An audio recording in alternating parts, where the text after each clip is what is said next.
Mga karos, good morning po, good morning. Kamusta po tayong lahat? Ito, welcome back po muli dito sa aming channel. Ngayong araw po na Miyerkules, August 6. Ito yung lagay ng weather natin, Yung mga nagdaang araw po, mainit, maliwanag. Mukhang nagbabadya na naman po yung paparating na bagyo. Pero di bale, yung mga ganitong klaseng weather, lagi ko sinasabi, bonus po to. Bonus stage sa mga manggagawa. Yan nga lang, kapag magre-renovate ng bubong, nakakailang pagka ganito yung weather. Pero masarap magtrabaho kapag ganito. Mga karos, project update tayo sa mga ongoing project po natin. Lumina, Riego de Dios at saka sa Anyana Bel Air East. Kaya samahan niyo po muli kami ngayong araw na to. Enjoy watching po. Let's go. Tara. Sa mga client owner namin, good morning kay Sir Joshua dito. Tapos ito yung update sa materials natin. Meron pa tayo natitira ritong 12 and 16mm na gagamitin pa po natin dito sa back extension area.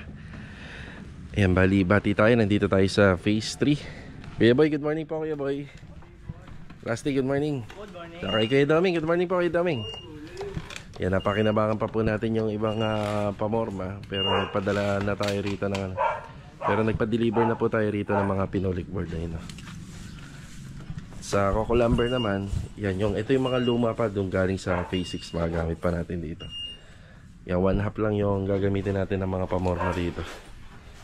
Tapos ang tungkol nga po pala sa drainage, ihuhuli na po namin, hindi naman apektado magkakaroon tayo ng trench drainage dito, floor drain doon, saka para sa washing machine. Tapos itong nakikita natin cover ng septic tank, naglalagay po kami ng clean out po dyan. Bali, sinasalpakan namin yan ng D4 na tubo para magkasya po yung aparato ng siphoning. Hollow blocks natin. Pakondidos? Sige. Dadala tayo. Tapos dito naman yung ating back extension. So kulang pa kami ng biga dyan. May tie beam po rito. Sa load po kasi kapag bina-extension ni Sir to, ito yung bubuhat ng bigat. Itong banda na to, tsaka ito. So ito wala namang kinalaman. So dito pinapatastas po natin yung rito. Yung dating mga beam niya. Yung biga rito pinapatastas natin para lumabas yung bakal. Doon tayo magkukuha ng pwersa para sa matting natin. Tsaka dito banda pinalalabas natin yung bakal dito.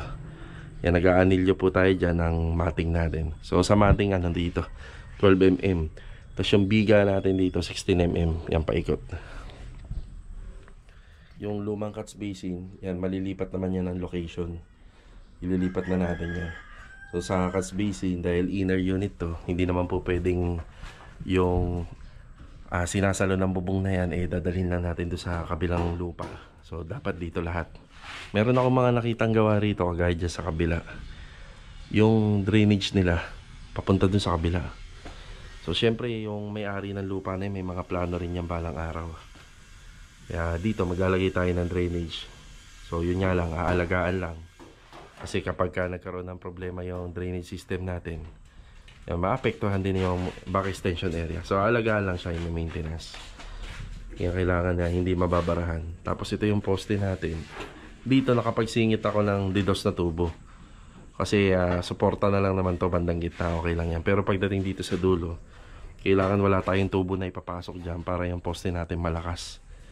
Kasi pag pinasokan natin ng tubo yan, medyo hihina yan. So dito tayo sa labas. Maglalabas tayo ng tubo na detress. So detress yung gagamitin natin sa floor drain dito. Para malaki-laki po yung tubo. Hindi mababarahan. Papunta rito sa cuts basin. Andito na, nakabang na yung saksakan ng aircon ni client. Kailangan pa ng digis na wire para makatakbo ko. Sakto lang. Sakto lang, ayun, ayos. Meron ka naman aircon, di ba? Sa heater meron ka? Yung sa heater, lang, 10 lang. 12, okay.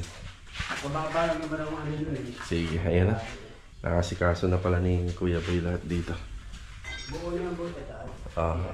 Ihuli ko na lang ba? Sige po. May konting pagbabago dito. Nawala rito yung toilet and bathroom. Yan. Pero babawi tayo sa cabinet. Tapos yung accordion nito medyo pricey. Yung first time nyo lang makikita yun sa vlog namin na may accordion dito. Yan. Pakong didos, kailangan ng tropa. Didos na pako na. Common. Sige. Vibrator. Nandiyan ba? Paki-vibrator yan kuya. Gamitan nyo po para maganda ang ating gawa. Yung dyan po sa dulo, bago ka buhos, paano mo ng grout? Yung malabnaw na halo na simento. Alam nyo na yun. Okay. Tapos yung sa PVC pipe para sa electrical, yan dito namin nilalagay yan. Kasi kapag meron kang lamppost, maaari mong tamaan to eh. So, iwas na po yan. Malaki na yung iwas niya. So, ibig sabihin yung screw pag nagbarena. Skilid. So, mga junction niya nandito. Lalim. Halimbawa, yung isang poste o isang pader kapag ano po tawag dito, kapag hindi nyo na makikita yung junction, hindi na nakalabas kasi yun na yung uso ngayon. Tutuktukin nyo lang po ng ano yun, ng martilyo. Yan, tutuktukin nyo lang. Pagka ampaw, ibig sabihin nandun yung junction nya. Ito.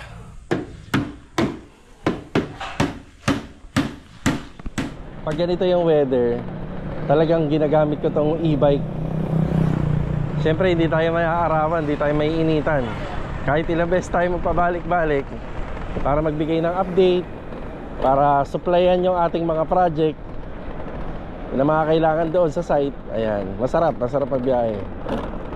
Yun nga lang, itong e-bike ko, mag-iisang linggo ko lang hindi po siya na i-charge. Kaya maya-maya lang, lobat na to, gagamitin natin yung kolong-kolong na mamaya. Sayang no? Sarap sana na ito lang yung gagamitin natin kasi makakamenos na tayo sa gasolina. Ay, sarap. Siya nga pala, bago ako pumunta rito sa Phase 5, naibigay ko na yung kailangan dun sa project natin sa Phase 3. May inaasahan tayo ron na paparating na 20 pieces na 10mm na bakal na steel bars. Yan, para sa ating mga rebars and anilyo. Chief, morning! Morning! Good morning din kila Ma'am Isa and Sir Edward. First client natin dito sa Lumina Home Space 5 yan, si Ma'am Isa at Sir Edward. Napakaganda po ng bahay nila. Ang ginawa po natin. Okay, Phase 5 tayo. Good morning kay Sir Jason at saka kay Mama Krishna. Louie, good morning. Yan. Yan si Louie. Sa papansin nyo sa mga nagiging project namin, lagi po siyang mag-isa. Bihira lang po talaga na meron siya nakakasama. Kagaya po ni Kuya Richard tsaka ni Kuya Sandy. Si Kuya Sandy, si Kuya Richard, kahapon dito sila nagtatrabaho. Yun nga lang, pinalipat muna natin sila sa Anyana ngayon. Meron ako mga diniscuss kahapon sa vlog na sabi ko kailangan ma-priority yung pinaka setback natin sa slab. Ito yung mga nagawa nila kahapon. Yung panigurado, matutuwa rito si client, si Sir Jason. So hindi na po sila mahihirapan umakyat dito ng kanyang anak. Tsaka kung meron silang senior citizen na bisita, hindi na rin po mahihirapan umakyat dito. Tapos itong bahagi na to, yung pinasimento ko po yan. Yan o. Yan, pinasimento po natin itong bahagi na to. Tapos ito naman po, pinalinis ko na. Yan.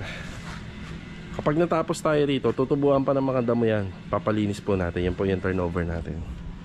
Tapos dito rin, hindi na po to sagad na nalinis nila kasi medyo marami yung gawain kahapon. So pati ito, kapag turnover natin, papalinis din po natin yan. As in, makikita na lang po natin dyan yung lupa. Tapos si client, siya na pong bahala rito sa papaya. Tayo naman hindi authorized na tanggalin to. Although na kanya yung yung lupa, syempre yung nagtanim nito kailangan makausap niya. Yan. Siya nga pala, pagka mga ganito, yan buhos po yan, gawa sa buhos, dinidiligan din po yan, pati yung banda. Napakaswerte rin natin kasi ang ganda ng panahon, kasi kung mainit yan baka bumitak yan. Ang dinidilig-diligan din po yan.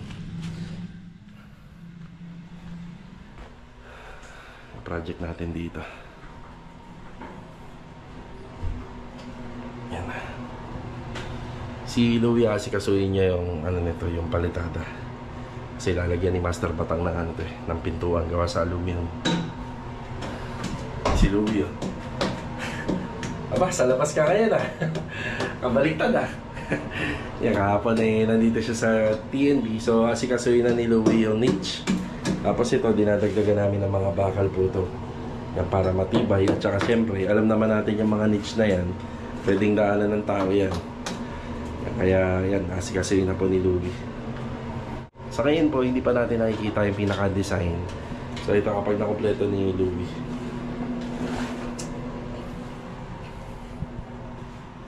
Ito na muna yung update dito sa project natin sa Phase 5. Ng mga nakaraang araw, minsan sinasama ko sa vlog kahit hindi sa ginagawa namin para magkaroon din tayo ng konting idea. Yun na yung tungkol nga dyan. Diba? Papabakbak pa po natin. Si client nga pala, nag-message sa akin tungkol dito. Bali, yung ganitong kitchen counter, ito yung mga sinauna noon nung hindi pa nauuso yung mga concrete na kitchen counter. Pero kung titingnan natin kung ano mas maganda talaga yung concrete, no? Yung concrete. Ito ang ano niyan, ito yung paliwanag natin diyan bakit ito yung ginamit natin. So, balang araw kasi magpapa-extension si client. Tapos ito, tatanggalin po to. Kaya plywood na lang po yung ginamit natin para hindi naman po nakakapanghinayang. Kasi iba yung costing ng plywood sa concrete counter. Magkaiba po sila. Para sa akin, mas mataas yung presyo ng concrete counter. Kasi bukod sa semento, magbabakal ka pa, magpoporma ka pa. So, mas magastos po yun. So, ito, simpleng plywood lang naman yung ginamit natin. Pero, matibay po to. Local marine plywood po yan. Pero kapag magpa-extension na si client, hindi nakakapanghinayang baklasin sa mga naging gastos. Tapos ang comment niya rin dito, baka daw pasukin ng tubig. Hindi ho. Sinisilyado po namin to. Yan, nakikita niyo po itong edge na to. Bago mag-install ng tiles yung si Louie rito, isisilan po muna natin yan. Tapos pagka in-installan na po yan ng tiles, lahat po nung risers, yan dito at saka rito, covered po ng tiles yan. Tapos ito naman din, nakasealed din naman po to. Siyempre, nagkakaroon lang ng problema kapag yung time yung mga flexible angle o yung hose ay numipis na. Siyempre, doon magkakaroon ng leak. Pero itong part na to, hindi mag-absorb ng tubig to. Maaari yung ilalim. Kasi ang ginagawa pa nga po namin dyan sa ilalim, pinalalagyan ko pa ng tiles yan. Diba? Para safe na safe. Tapos dito rin, kahoy na lang din yung ginamit natin kasi balang araw po, papatanggal po ni client tong pader na to at saka to para lumuwag-luwag siyang tingnan kapag nagpa-extension na po siya. Siyempre, itong renovation dito, hindi lang naman dito yan natatapos eh. Palalagyan din po ni client ng bakod dyan, di ba? Yan, okay na tayo rito.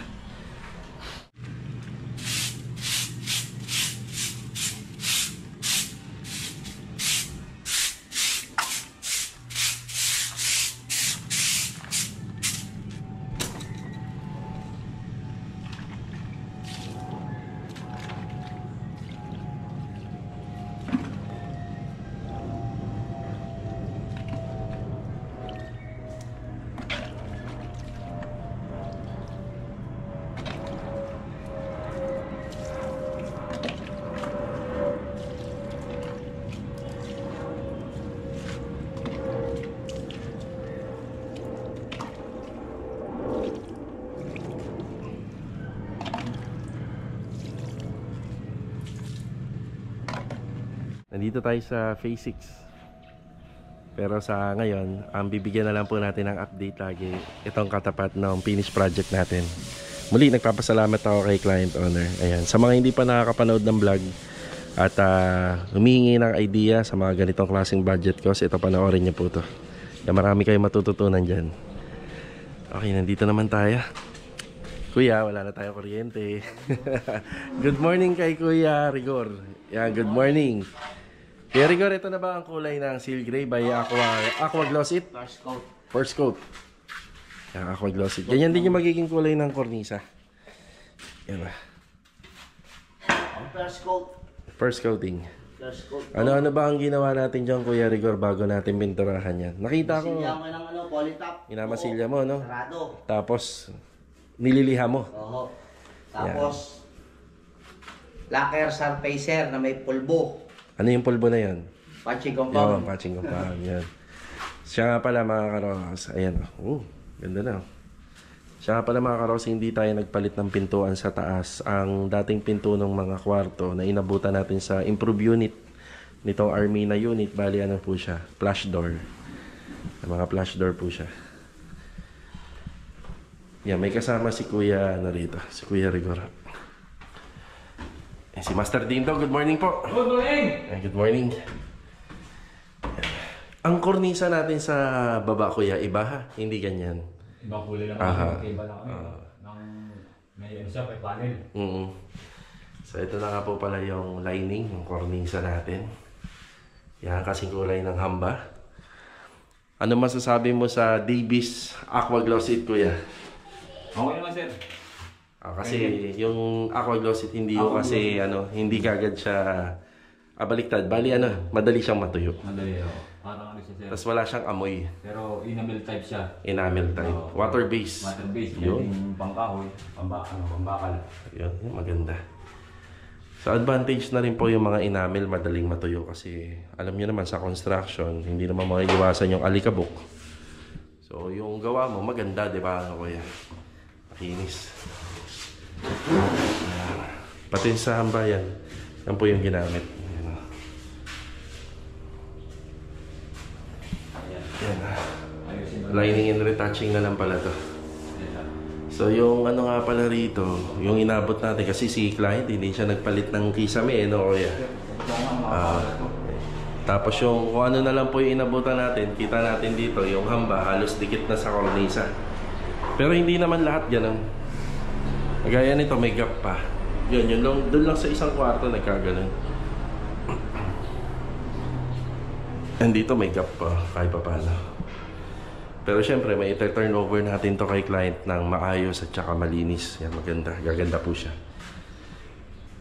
Yan ang mention ko na nga lang sana dito or suggest. Pwede naman pong maglagay ng PVC panel dyan. Yan nga lang kasi si client for business purposes lang naman po to. For rental. Saka ko na kasi to. Yan, para malinis pag magdudumi pa rito.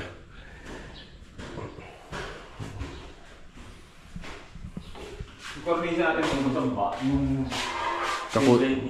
Yes, yung kakulay yan. Sa hagdanan. Sa baba. Para may maganda-ganda ang dating.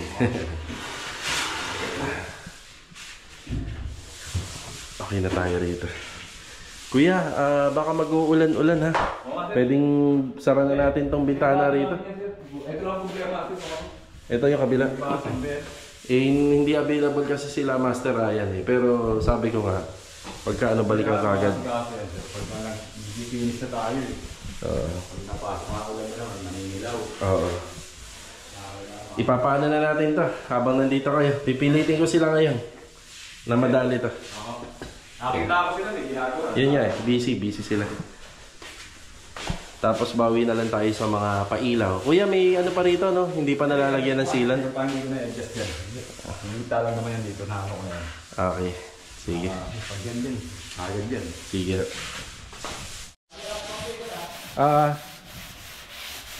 Pero Jor, okay lang ba wala muna tayong kuryente rito? Nakakapagtrabaho naman tayo. Basta maliwanag. Maliwanag. Ito, malaki tulong nito. Buti ganito yung setup ni ma'am. Kaya medyo maliwanag doon sa loob. Yun.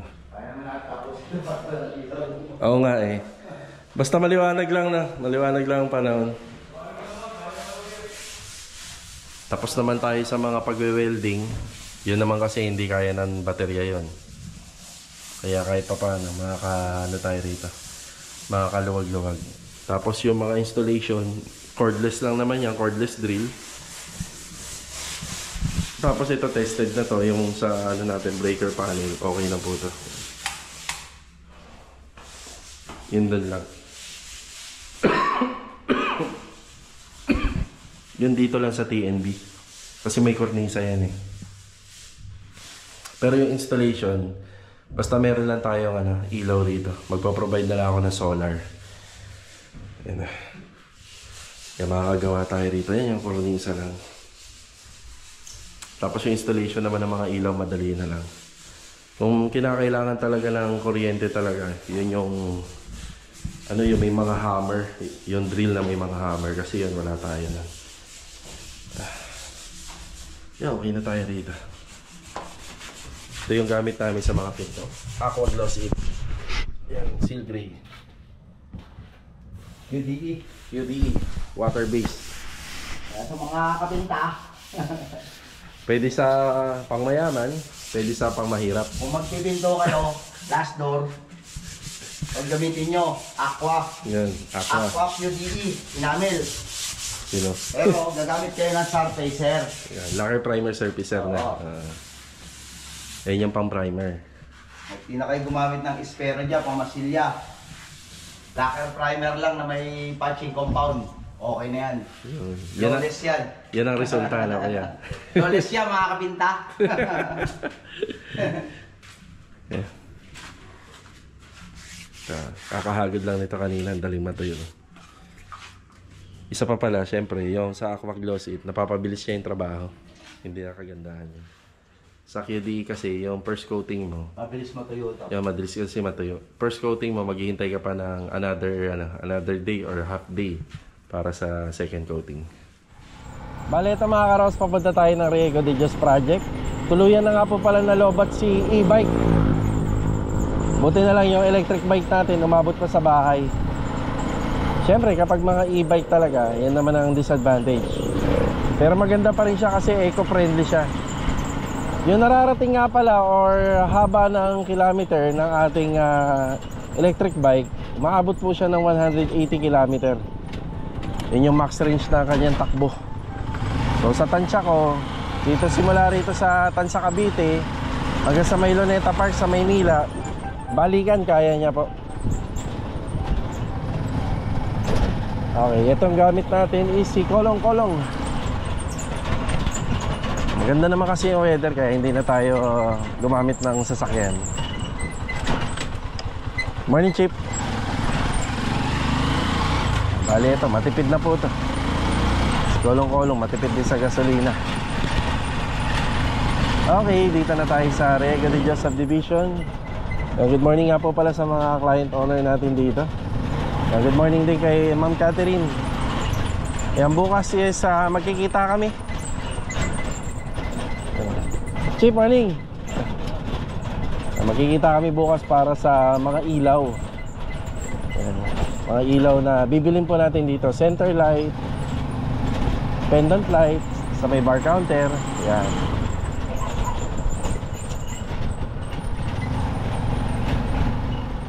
May merienda yung tropa. Yeah, Philip, good morning. Hello, good morning. Tsaka kay Master Jojo. Sige, sige. Kaya lang muna. Yan, merienda lang muna. Okay, tapos na po sila mag-break time. Ayan, update tayo rito. Yan, sana hindi lang po muna talaga mag-uulan-ulan. Kailangan namin ng magandang klase ng buhangin para doon sa dry pack ng ating installation ng tiles dito sa floor area ng porch. Ito yung ating mga karos, ito yung ating auxiliary kitchen.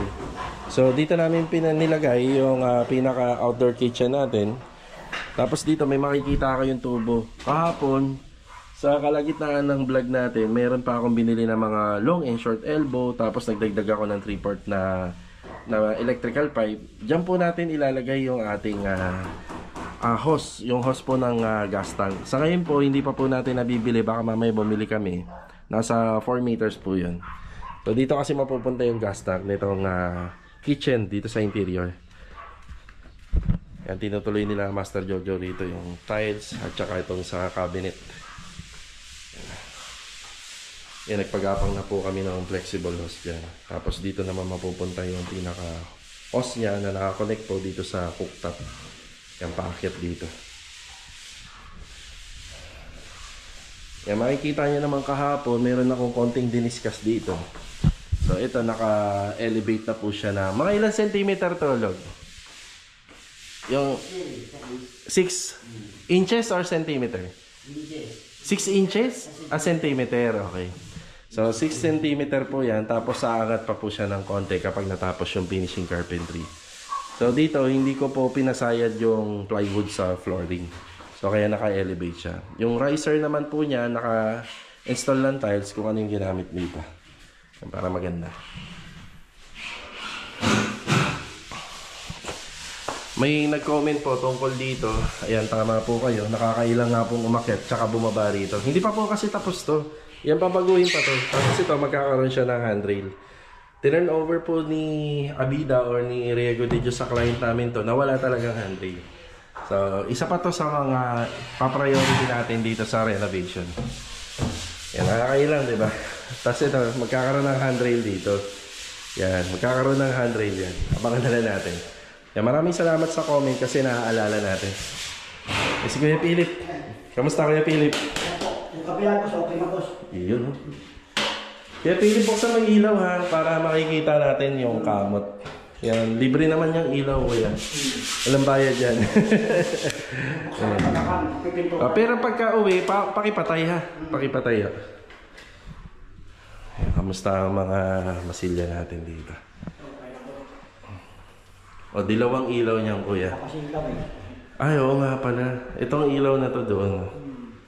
So, pwede naman tayo gumamit ng pin light. May mga extra. Papakabit mo lang kay Bilog. So, para mas makita natin.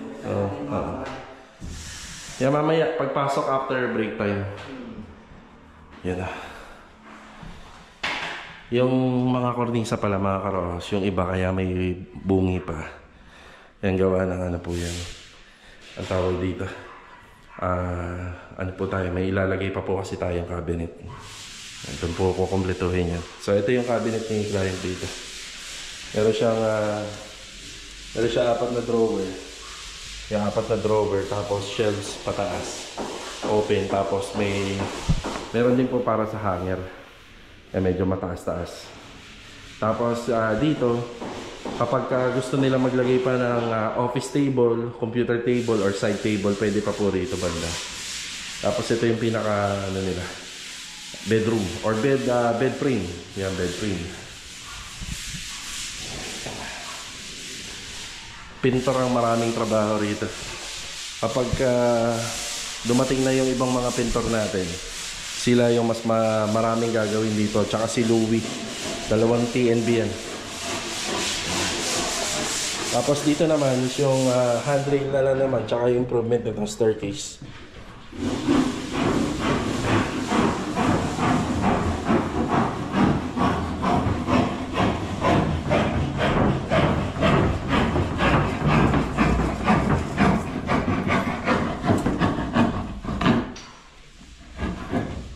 Yan, dito naman sa project natin sa Riego de Dios, makikita nyo lang yung mga bawat sites. May mga ano po siya, outlet. Pinadagdag po ni client yan, pasadya. Tapos dito, isa na lang, okay na sila sir dito, isa. Yan, meron tayo dyan. Tsaka yung mga paglalagyan ng CCTV, yan meron din. Dito sa auxiliary kitchen natin, naglagay lang tayo ng isa lang. Yan, tapos meron din tayo rito kasi para sa laundry area.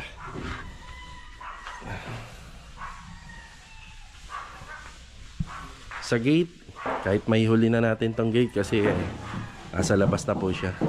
Madali na lang po ito. Si Kuya Philip naman, yung pintor natin, malapit na po siyang bumaba rito. Bali sa diskarte natin, pwede naman po tayo magdagdag. Pero mas nakafocus na lang ako sa finishing, 1 tao na lang muna. Kasi ang pinagagawa lang naman natin, masilya at saka primer. Yung sa top coat, yan pwede na nating ihuli na. So sabi ko nga noong nakaraang linggo, itong part ng baba na to, magiging magiging puti na po lahat yan. And tapos kapag nabisita po ito ni clients, since ang color team po kasi namin dito sa harap ng bahay, white and gray, malamang baka wala tayong makitang black dito. Kasi kakausapin ko rin po si client na yung mga trusses, pwede naman natin pong i-top coat po yan ng QDE na dark gray. Tapos may combination na lang po ng light color na mga gray. Yan dito po sa mga maliliit na part ng mga tubulars. So dun lalabas kasi yung pinaka design. Pati yung mga trusses na yan, pwede nating i-dark gray yan. Ang combination color lang talaga is white gray, masunod lang talaga. Sunod yung pinaka color team. So sa black, baka kahit hindi na. Sa akin lang, prepared ko kahit hindi na. Babawi na lang dun sa mga aluminum. Yan, black na lang po yan yung mga makikita. Tsaka dun sa mga screen door, sa panel. Pero kung mag-gray kami dito, dark gray, maganda. Ganda kakalabasan ito. Yan, meron po akong catalog na laging pinakikita sa mga kliyente ko. Lagi kong dala-dala yun para makapamili sila ng actual na kulay ng bahay. Tapos dun sa loob, alam ko neutral lang naman po yung kulay. Pero pagdating sa kwarto, pwede tayo magbago ng kahit isang pader, iba yung kulay niya. Pwede yun para magkaroon ng accent. Basta sa kwarto, pero doon sa hallway, sa mga interior wall, kahit hindi na. Ito muna yung update dito sa Riego de Dios project. Ako sa hardware. Ayan, bumili na tayo ng mga drawer guide. 8 piraso to na 16 inches. Then 13 pairs ng AC1. Bali ano to, ordinary. Hindi siya yung hydraulic.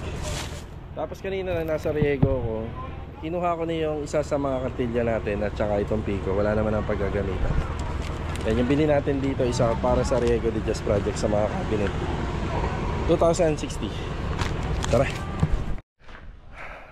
Bumalik tayo rito sa phase 5. Yan, bumili ako ng materyales para sa tiles na gagamitin dito sa floor area sa likod, sa may back area. Ito po yun. Yan, plain na gray. Tapos bumili rin ako ng kulay gray na tiles na gagamitin dito sa wall cladding sa toilet and bathroom, sa may bandang labas niya at saka sa kusina. Yan, saktong-sakto natapos na ni Louie yung dito sa part na to. Pero nag-send na ako kay client ng picture. Naisip ko lang kasi baka hindi ko abutan si Louie rito. Yan, natadtad na lang ng bakal. Ibababa lang namin ni Louie to, tapos pwede na kaming mananghalian. Break time.